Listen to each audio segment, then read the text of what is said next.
Kejadian pasal 2 ayat 1-7. Demikianlah diselesaikan langit dan bumi dan segala isinya. Ketika Allah pada hari ketujuh telah menyelesaikan pekerjaan yang dibuatnya itu, berhentilah ia pada hari ketujuh dari segala pekerjaan yang telah dibuatnya itu. Lalu Allah memberkati hari ketujuh itu dan menguduskannya, karena pada hari itulah ia berhenti dari segala pekerjaan penciptaan yang telah dibuatnya itu. Demikianlah riwayat langit dan bumi pada waktu diciptakan. Ketika Tuhan Allah menjadikan bumi dan langit, belum ada semak apapun di bumi, belum timbul tumbuh-tumbuhan apapun di padang, sebab Tuhan Allah belum menurunkan hujan ke bumi, dan belum ada orang untuk mengusahakan tanah itu. Tetapi ada kabut naik ke atas dari bumi dan membasahi seluruh permukaan bumi itu. Ketika itulah Tuhan Allah membentuk manusia itu dari debu tanah dan menghembuskan nafas hidup ke dalam hidungnya. Demikianlah manusia itu menjadi makhluk yang hidup. Ayat 8-25.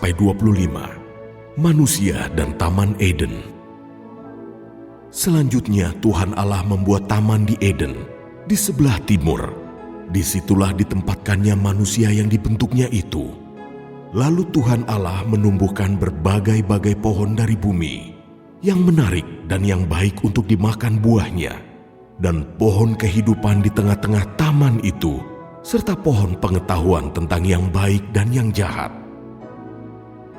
Ada suatu sungai mengalir dari Eden untuk membasahi taman itu, dan dari situ sungai itu terbagi menjadi 4 cabang.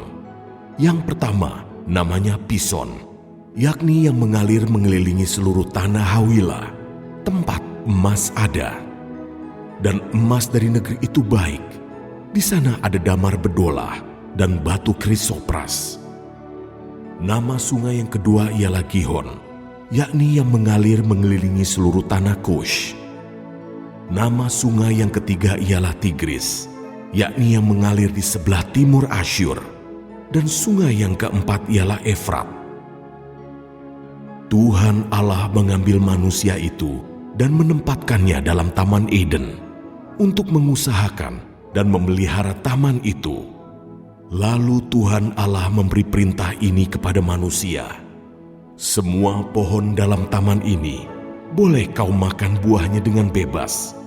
Tetapi pohon pengetahuan tentang yang baik dan yang jahat itu, janganlah kau makan buahnya. Sebab pada hari engkau memakannya, pastilah engkau mati. Tuhan Allah berfirman, tidak baik kalau manusia itu seorang diri saja. Aku akan menjadikan penolong baginya yang sepadan dengan dia. Lalu Tuhan Allah membentuk dari tanah segala binatang hutan dan segala burung di udara. Dibawanyalah semuanya itu kepada manusia itu untuk melihat bagaimana ia menamainya, dan seperti nama yang diberikan manusia itu kepada tiap-tiap makhluk yang hidup, demikianlah nanti nama makhluk itu. Manusia itu memberi nama kepada segala ternak, kepada burung-burung di udara, dan kepada segala binatang hutan. Tetapi baginya sendiri, ia tidak menjumpai penolong yang sepadan dengan dia. Lalu Tuhan Allah membuat manusia itu tidur nyenyak. Ketika ia tidur, Tuhan Allah mengambil salah satu rusuk daripadanya, lalu menutup tempat itu dengan daging. Dan dari rusuk yang diambil Tuhan Allah dari manusia itu, dibangunnyalah seorang perempuan, lalu dibawanya kepada manusia itu. Lalu berkatalah manusia itu, inilah dia, tulang dari tulangku dan daging dari dagingku. Ia akan dinamai perempuan, sebab ia diambil dari laki-laki. Sebab itu seorang laki-laki akan meninggalkan ayahnya dan ibunya dan bersatu dengan istrinya, sehingga keduanya menjadi satu daging.